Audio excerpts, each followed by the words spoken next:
I mentioned this. I mentioned I had a dark horse during the break, and it's the same exact odds as OKC. It's the Knicks. Like I could because But he again, insulted them. Remember, he said, "I'd never go to the doesn't Knicks." He said there's no way he'd doesn't ever matter. go. Yeah, Durant says lots of things though, Nick. Yeah, He this is says true. lots of This is things. true.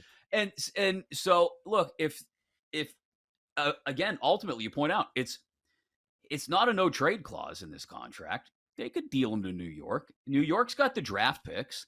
They've got two Yeah. firsts next year, with the Dallas pick included. They want to build around Jalen Brunson.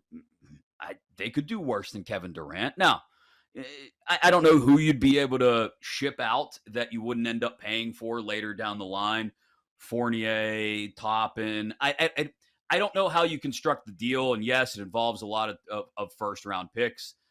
Maybe RJ Barrett. RJ Barrett would probably have to be included there as well. You'd have to load up, but I mean, it would be the Knicks finally showing their fans that they really care as much as they do for the first time in a long time. Whether you believe Durant has a lot of time left or not, maybe he only has 2 or 3 years left at the top of his game.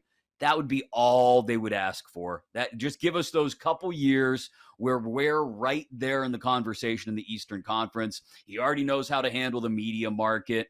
I I think if I'm looking for a long shot, that's the one I'd probably lean on.